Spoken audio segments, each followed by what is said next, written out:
place of endgame, it's gotta be. Hello chess players. Looks like endgame again. Exchanging the last pieces can decide the fate of the entire battle. Like a witcher choosing when to strike the final blow, you must look not at what leaves the board, but at what remains. Transitioning to a pawn endgame is unforgiving and decisive for entire outcome of the game. Enter them only with careful calculation and evaluation.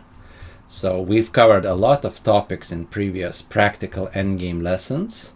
How to create and push pass pawns, types of passers, breakthroughs, pawn races, and so on. Today's theme will be the last of the pass pawns theme topic. Simplification into a pawn endgame.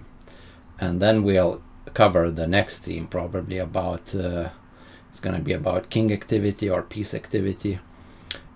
So before the first example of today's lesson, let's quickly check the homework from previous lecture. So what did you come up with in this example? White to play, and this is a race. This is certainly a race. So white should start with pushing the pawn f5, and black king has to step back into the square. The square is, we draw here, this is the edges of the square. But what then? Should we push on? No, pushing on would be bad because king enters also the h-pawn square. The h-pawn square is this, and he's gonna stop both of the pawns, so we might even lose the game. So instead we push the other pawn, h5.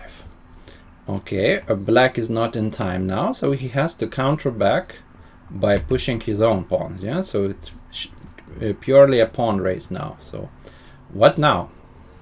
What now for white? We have to stop the g3 pawn. Otherwise g2, g1 will queen, so king e1.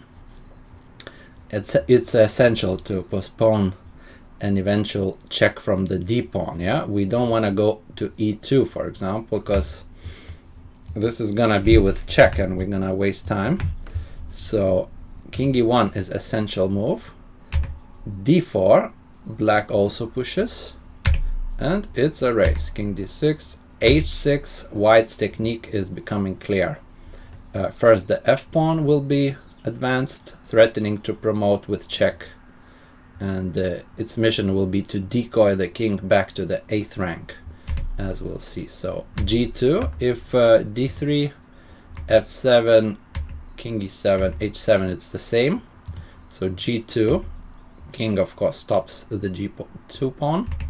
d3, f7, king e7, and just by one tempo finally we win. The queen, d2, just before the d pawn queens, we do this typical pattern like we've seen in pawn races. We queen both pawns, we distract the king to the 8th rank, and both pawns queen with checks, and we win. So this was a tough homework.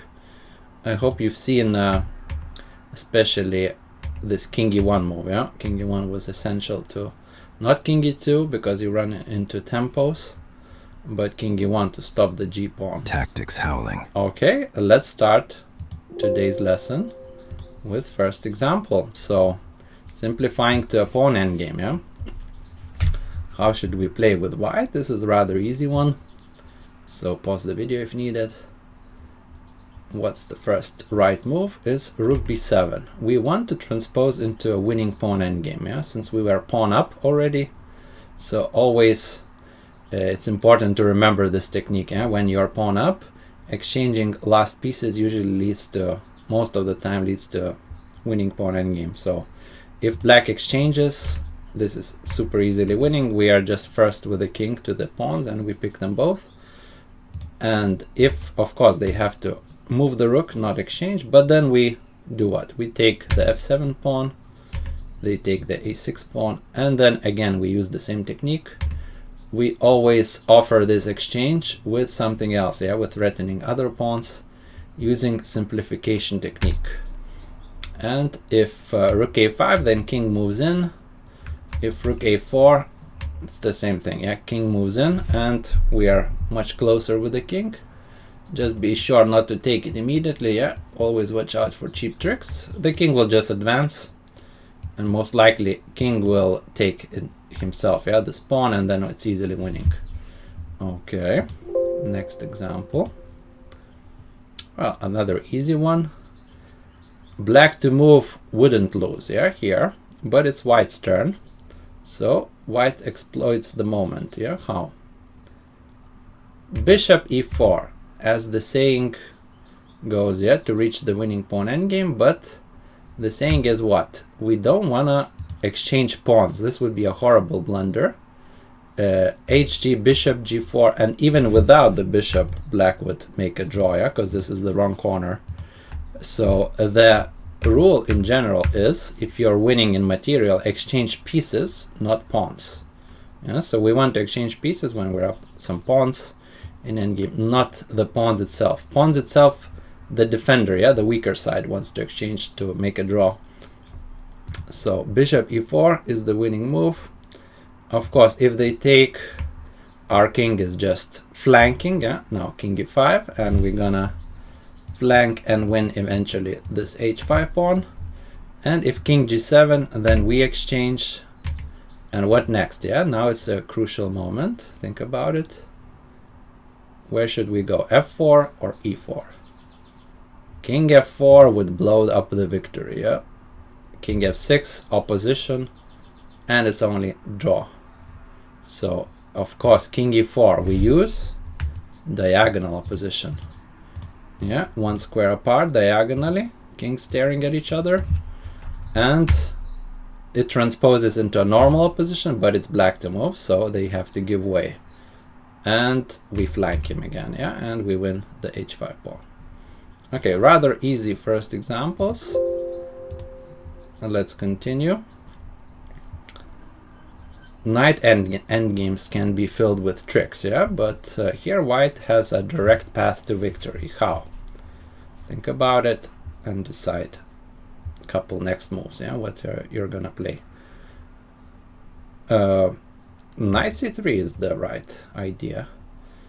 King e4 is also possible, with the idea to go with a king closer to the b pawn, but not on d5. Yeah, if you go on d5, then knight c4 is the problem, and you don't have this a4 trick because we get a fork, yeah, and they win the a pawn. So we go king d4, and the idea is a4 will win. But much easier solution is knight c3.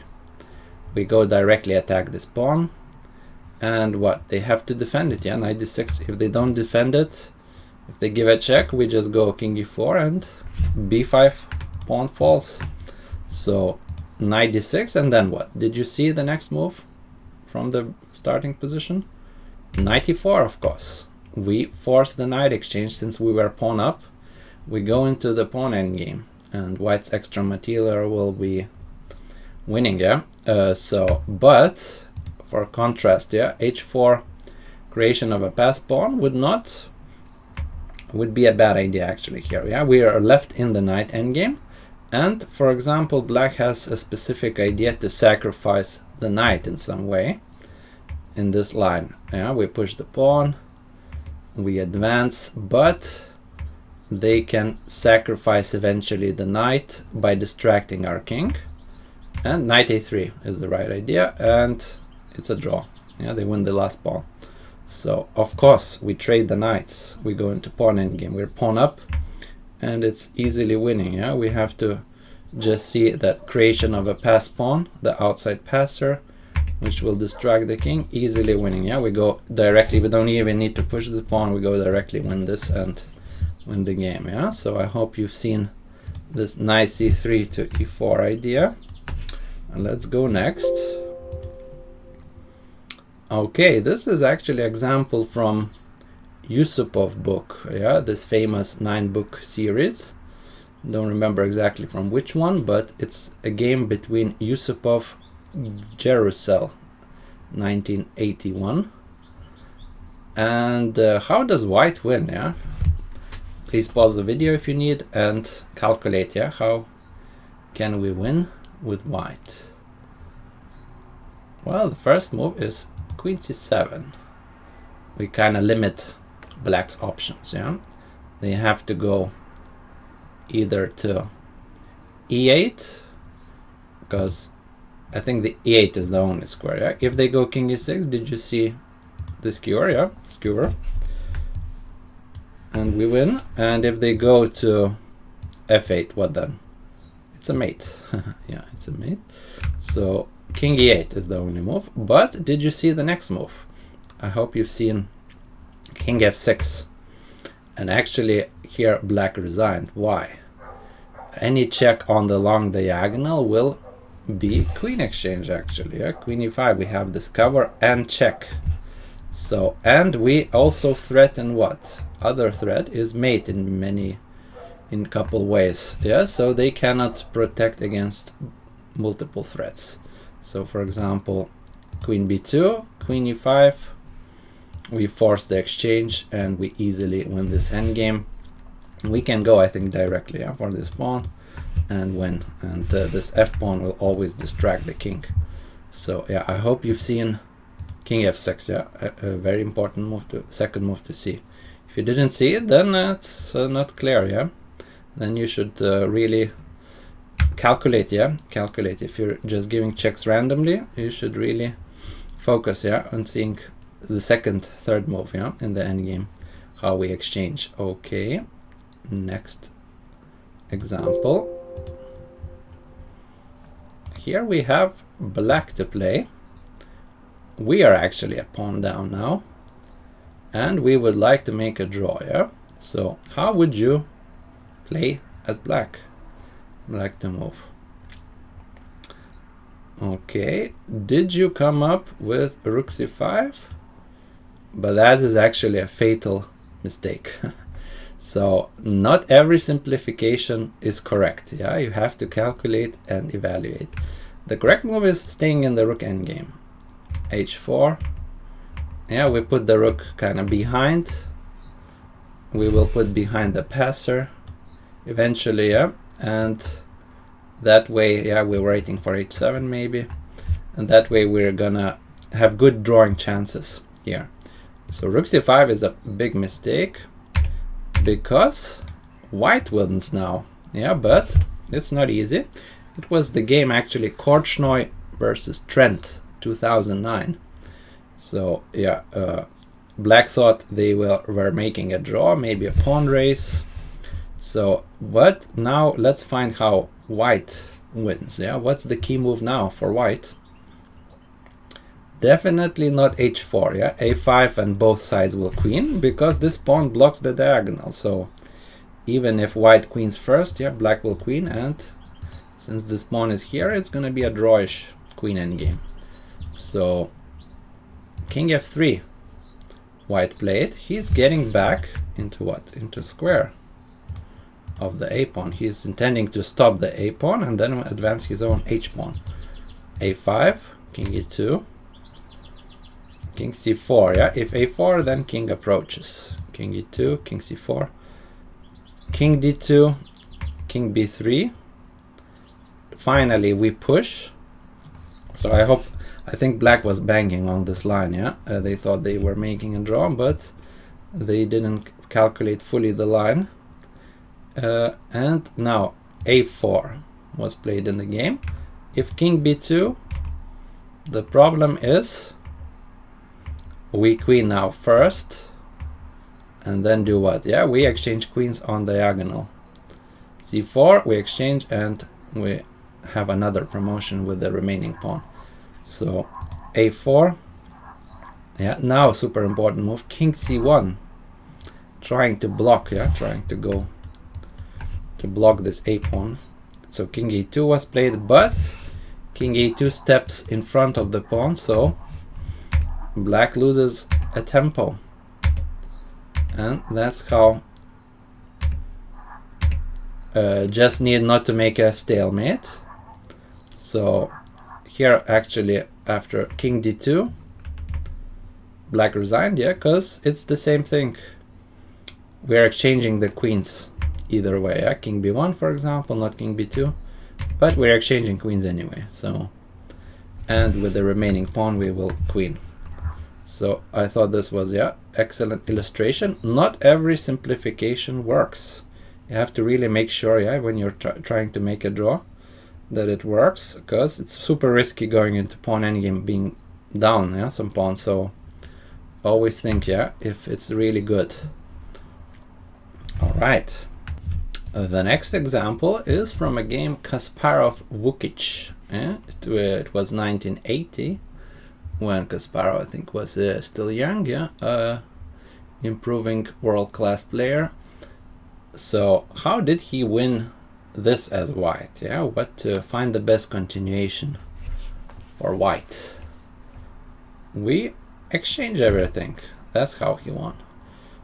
Bishop takes, pawn takes, and he saw that he's exchanging the rook finally, and there's gonna be a decisive g5 break.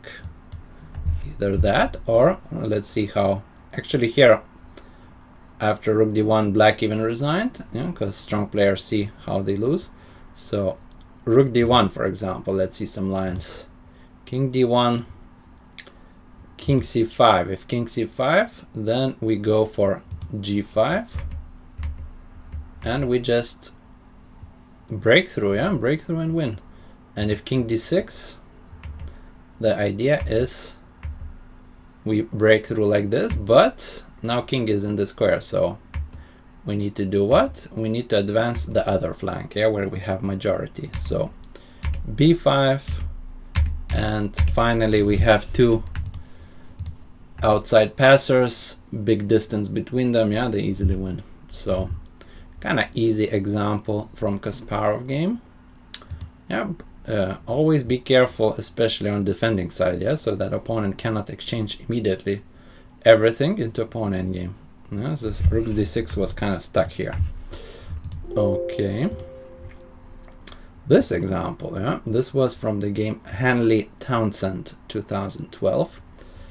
White has two extra pawns, but this is annoying pressure against g4. Looks like g4 is falling. Which elegant solution can we do with white? Yeah, how to play. Pause the video if needed. And the right idea is tactical simplification into a pawn endgame. Yeah, we might imagine this pawn. Yeah, when you see tactics, what if this pawn goes to f5? It's gonna be a fork.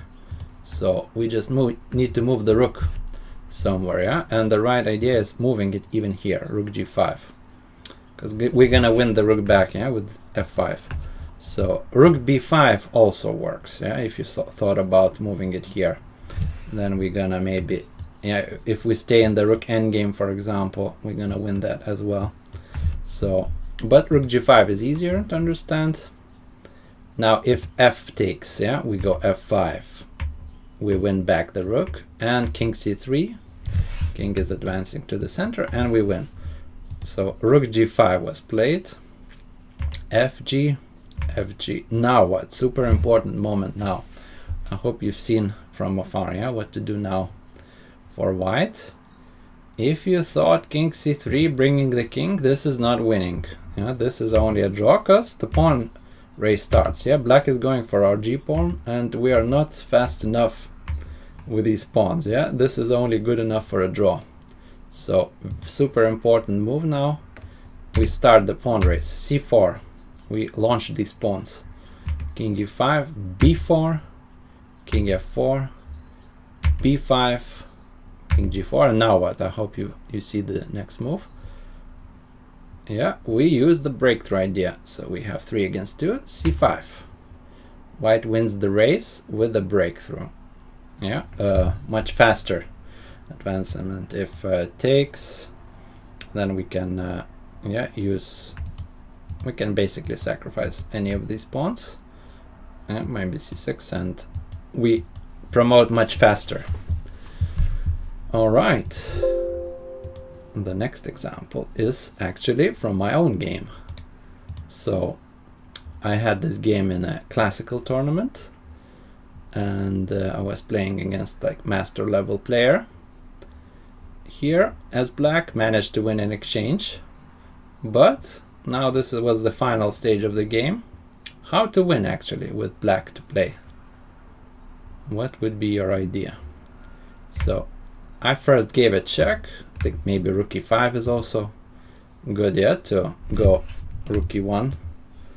That's how you could maybe possibly win, yeah. White has probably to get back with the queen, but if here we exchange and win, if maybe queen a1, but then we win the queen, yeah. So queen f2 would be 4. So rook e5, if you thought, that's probably the easiest. In the game I went couple checks, and then rook f5, yeah, I played. Rook h5 would also win, with a similar idea like later happened in the game, yeah. Queen c5, exchanging the last pieces into winning pawn endgame.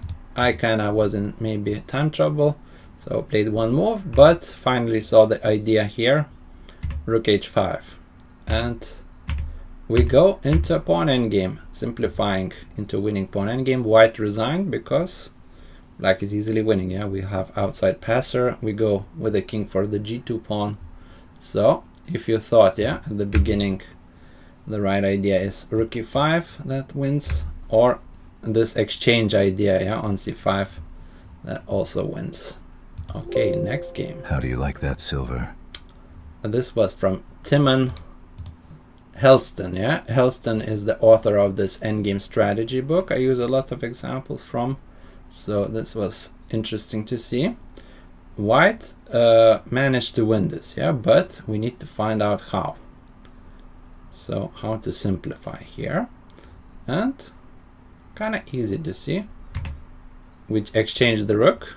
We just need to evaluate what happens in this pawn endgame, yeah. We transition into this pawn endgame where black's kind of majority is stopped, yeah. We are basically playing pawns are equal, but we're playing like a pawn up since they have these double pawns, and 3 against 2, they easily stopped on the king side. So we exchange, of course, the queens, final pieces, and we move with the king forward, e4, h5, for example. And here black resigned because they don't have any breakthrough.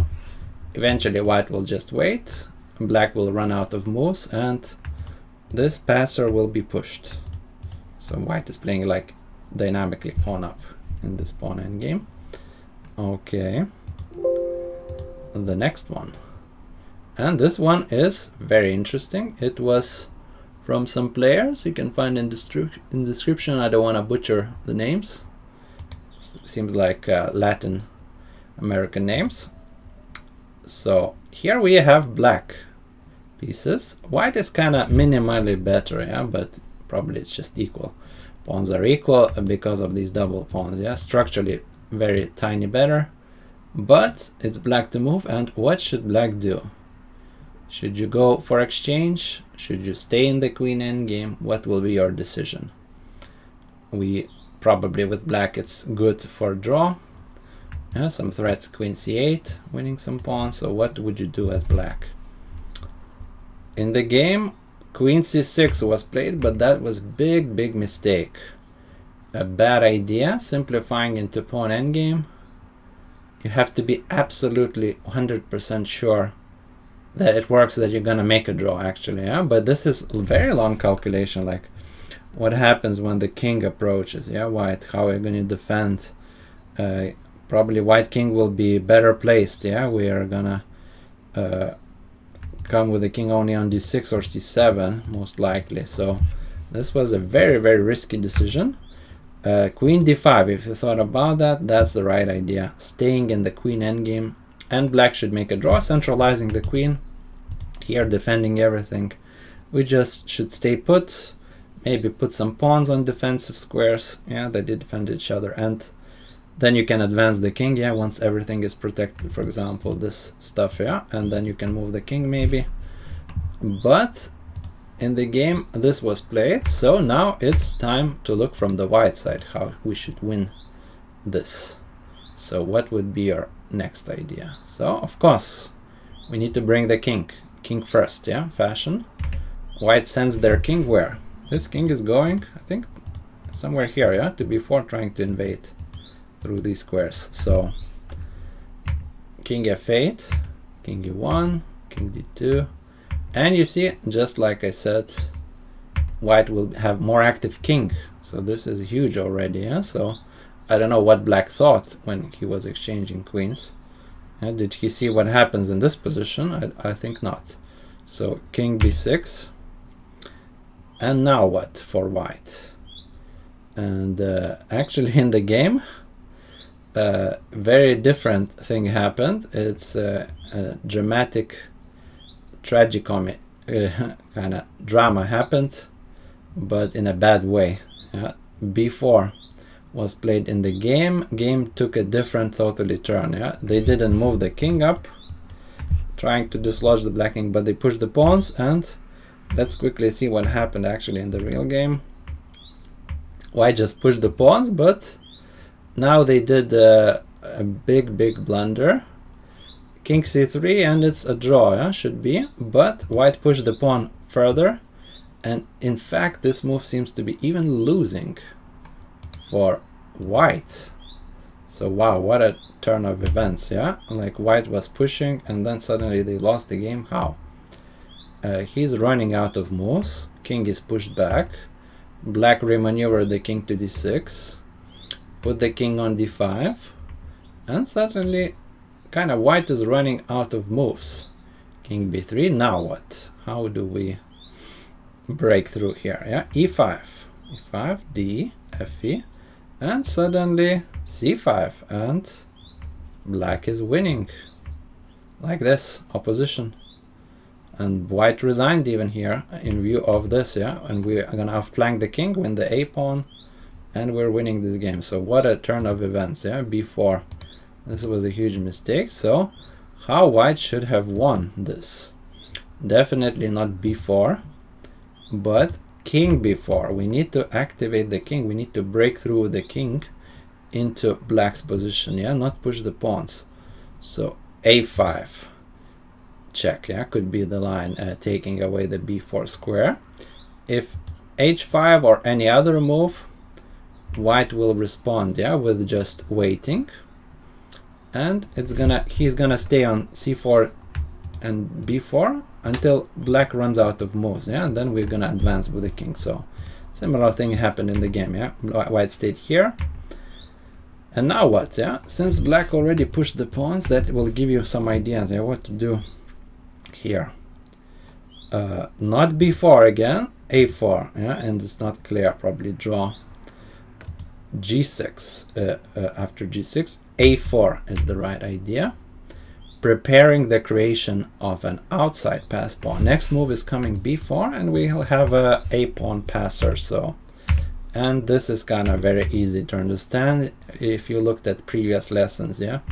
We create this outside pass pawn, it's gonna be bait for black, yeah, we push it and easily win.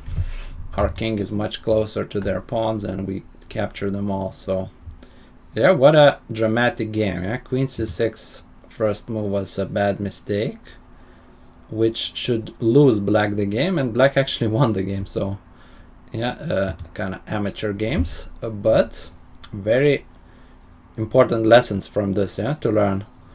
Don't exchange automatically, yeah. If you just see the exchange into pawn endgame, you have to be super careful, yeah. So it's a critical moment, yeah, when you exchange the last pieces into pawn endgame. It's basically mathematical. You have to know the result, what will happen. So yeah, black should have stayed in the queen endgame here. Okay, next example. This was from the game, again from these Latin American players. You can find the names in the description. How should white is a pawn up, yeah? What should they do? How they should convert their advantage into win? First move they played correct, queen b8. We want to give what? Checkmate. So black has to play rook g8. If they play g5, how would you win here? The right move is rook h8 and queen b6, yeah, and we're gonna probably checkmate black like this. Easy win, yeah. And we win another pawn, and this king is super weak. It's endgame with middle game features, yeah. King is not safe amongst heavy pieces. So queen b8, they have to trade pieces, and if you thought we should trade into pawn endgame, you're absolutely right. But in the game, different event happened. Mistake happened, yeah. Rook e7. Well, it was not maybe white wanted to repeat, but no.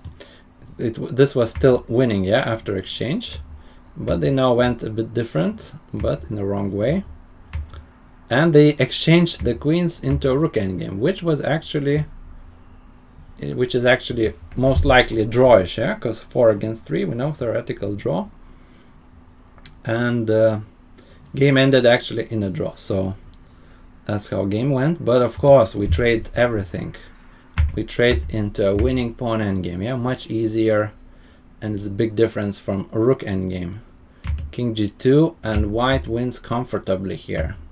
How? They just advance the king as far as possible. f4, yeah, just make sure we actually have the breakthrough, but tempos are running out, and black is forced to give way.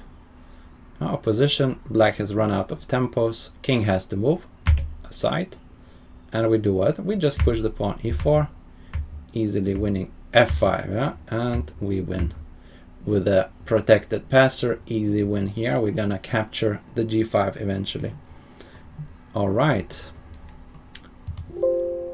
next example is from the game Tatai-Mariotti 1972.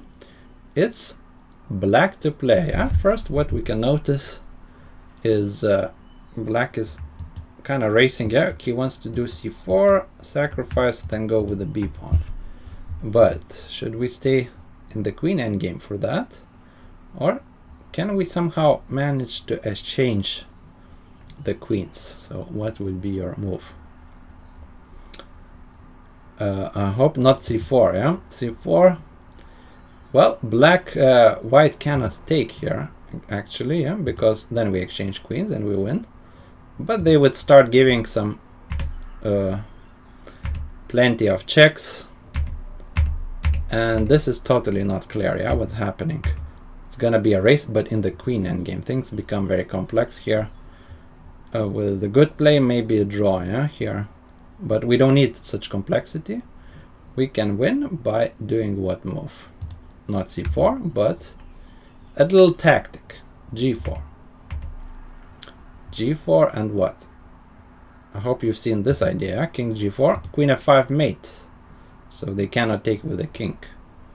So they have to capture with the queen because this king has nowhere else to go. Queen takes, and then what? Queen f5. Now we trade queens. Yeah, rather easy simplification tactic.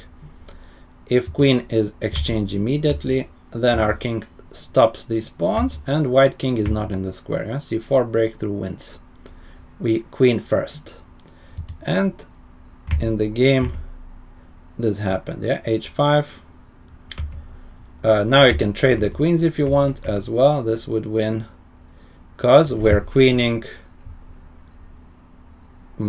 Yeah, if king g5, we're queening with check actually, c3. Otherwise we're probably winning. Yeah, we're stopping the pawn otherwise, yeah, if h6, king f6 always. So if they go here, but they run into queening with check pattern. So this would also win, but we can just push, no need to take immediately. Let them take, yeah, and bring our king closer for defense. Okay, finally we take, because this h pawn is running, and we stop it like this. We stop it, and here black resigned, white resigned, I mean, because our pawn is much faster, yeah, we queen way ahead. So I hope you've seen this tactic, yeah, g4, trade the queens. Next one. This was game Guliev-Tukmakov, 1993. And should white go into pawn endgame now? What do you think? Of course they should. If you play something like a4, this is bad because knight remains and white is even in trouble. Yeah, we're gonna lose the pawns probably. So we trade that last piece. But super important, have you seen the next move? Yeah, if you just thought trading without any plan, that's not good. You have to see at least a couple moves ahead to evaluate, to calculate how we actually win that pawn endgame. So I hope you've seen the next a4 move, but in the game a tragedy happened. In the game king e3 blunder was played, and here actually white lost. How? Black just moved up, c4, a4, c3, king was pushed back, king captured d5, and even white resigned. Yeah, tragic comedy happened here. So yeah, black will use this e4, e5 pawn as a distraction to win these last two. So yeah, very sad end for white, but they can win. Don't go with the king e3. Yeah, go. We can use actually the motive we learned from breakthroughs. So what's the idea? Yeah, how we can stop that king from capturing d5? Actually, we go a5, and now if king d5, I hope you remember, yeah, from the breakthrough, what's the idea how white wins here? a6, super important move. Not b6, of course, b6 like easily stops us, yeah. King c6 and we lose. But a6, yeah, a6. And next move, black cannot come back into the square. Next move is b6 and we win. So this is a very important pattern from the breakthrough chapter. So after a5, black can try, yeah, not happened in the game, but black can try c4. Now what? Again, a6 is the right answer. Not b6. b6 only leads to a draw if black finds a6 move. And this is ending in a draw. Both sides will queen. Raise, yeah, but we queen both. So a6, and again we always have this threat of b6. And how does white win? We distract the king finally, and b6. Yeah, this is a typical mechanism 2 against 1. First, yeah, according to kind of creation of a pass pawn logic, you want to maybe push the b pawn first, yeah, but this is an exceptional situation. We kind of deny the black king access to the square, and then next move is coming b6. Okay. I hate portals. Here we have, yeah, again a game from Latin American player names. You can find in description. What should white do here? Yeah, very interesting example. Seems like black can trade at any time everything and enter some pawn endgame. Material is equal at the moment. So what would you do with white? Think about it. Actually, white could make a draw here if he saw this idea. Yeah, just trade the rooks, but leave the knight. Leave the knight. Don't trade the knight. King d6, knight b4, d2. Yeah, has to push the pawn because we made a fork. King stops the pawn. If f5, of course we don't take and allow this. We play f3, and finally knight comes back. And even black has to be a little bit careful to make a draw here, not to lose the d2 pawn. They have to find this tactical move, yeah, and not letting us take this d2 pawn, because if we take the queen, yeah. So that's how naturally the game should have ended, in a draw. But in the game, king e4 was played instead, which was a mistake, yeah. And now it's your time as black to find the correct exchanges or tactics or whatever, yeah. Think about it, how black should win this. So I hope you don't trade the rooks, yeah. This was actually in the game, how the game went. And the game was drawn later, yeah, so not a good move. trading the rooks. And bishop e3 is even a blunder. Why? Because white trades the rooks and we even lose the game. Yeah, white will win the pawn and we lose as black. So in the pawn endgame, yeah, white now trades everything. But tactical move was f5. f5, we distract the king. If king takes, then this is winning. Yeah, they're forced to exchange and this pawn will promote. And if they move the king back, we're trading again. And in between move, very nice one, fg. Has to take with the pawn, but now this is like we call long pants, yeah, or white pants. You cannot stop both pawns, so gf was can be played. Yeah, not happened in the game, didn't happen. But how does black win? By the same idea, g4 was the move, and we use the breakthrough theme to together with the two outside passers. f6 just stop this pawn and black will win. So I hope you've seen, yeah, after king e4, this f5 tactical unexpected breakthrough, and together with exchanging ideas, yeah, and we win. Okay, next one. Here, how would you play as white?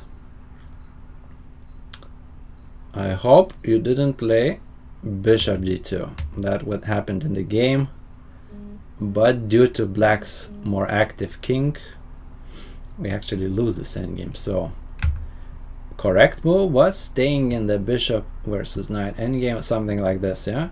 Stay in the minor piece endgame. King is stopping the pawn, so we come back. Yeah, now we want to take, of course, since we have already won a pawn there. And black will have to find something like this, and it's white holds, yeah, white holds this position. It will be a draw. But bishop d2 was played, so now it's time for us to look from the black side, yeah. How should we win here? King e3 was played, could be played, yeah. Actually, yeah, played in the game. So how did black manage to win? b5, important move, fixing the pawns, fixing the waiting moves, yeah. We have a6 in reserve, usually good idea. Not g5. If g5, a4, and both sides will run out of moves, but we run out faster. Yeah, a6, a5, we run out of moves, and the white makes a draw, just follows our king, opposition. And if we play something like b6, b5, yeah, and we again run out of moves, opposition, we cannot crash through, yeah, anywhere here. So b5, super important. King f3. Now what? g5, not king d4. If king d4, we even lose. If you calculate, yeah, how each side queens, we actually even lose this game. So be very careful, yeah, don't let the king in.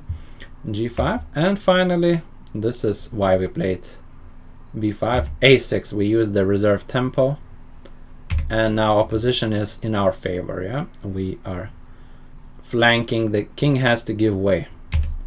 We are flanking and winning, so black soon won. That's how actually the game ended. Okay, let's go on with our next example. So how would you play with white here? Think about it. Well, a very tempting move is rook c6, trading into a pawn endgame, but it's tempting but also wrong. So yeah, as I said, not every simplification leads to victory or a draw, yeah. If you want draw, you need to calculate and evaluate what happens. So we'll see soon, yeah, how it happened in the game. But better move was staying in the rook endgame, gaining some space. And now if king e6, then we trade, and it's a crucial tempo for us, because yeah, we take everything. So after h4, the right idea for black is to stay with the king close by and use the same idea like happened in the game. King d6, not taking the pawn. Yeah, so if you thought about that black has to take the pawn, no, they don't have to take it immediately. Black should now try to exchange as many pawns as possible. Of course, if king takes, then we easily win, but black wouldn't take. Yeah, chess is not checkers. They can exchange the rest of the pawns, and we can use distraction idea, but it doesn't help. They managed to exchange these pawns, and it's an easy draw. Yeah, and we know the rook pawns, they have big drawing tendencies, so draw was soon agreed.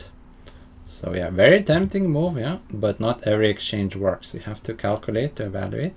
If opponent doesn't exchange enough pawns, so h4, yeah, was a better try to win the game. Just wait a bit, yeah, maybe black will make a mistake. Okay, next one. Now we have game Teterev-Shirov. So Shirov was in trouble here. Down a pawn. Black to play. What would you do? Would you capture on b5 or not? After some careful consideration, Shirov settled for a kind of risky pawn endgame, but he calculated well that he can go into it actually and make a draw. Very hard to see from afar where the kings will be. Yeah, white is going for the last pawn, but black foresaw this. And now what? Yeah, where to actually put the king. Super important now. Game deciding move, basically. If you thought king f6, you would actually lose, because white has this reserve tempo, and he's gonna kind of flank us from behind, yeah, like this. Not king h7, I think.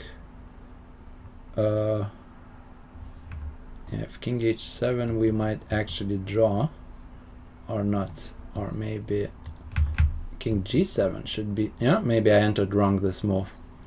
Yeah, I think king g7 just wins. Yeah, because what we do, we're gonna win this pawn, and this will, king is too far. Yeah, so king, not h7, king g7 actually is the winning move. Yeah, after this, so definitely Shirov saw, yeah, when he traded on b5, he saw this moment, and he's seen how he can make a draw. King f5 is the right idea. And now, yeah, now if king h7, we just go for this, I think, or not. Actually, no. Here we lose, yeah, here we lose. But yeah, interesting. What if king h7, yeah?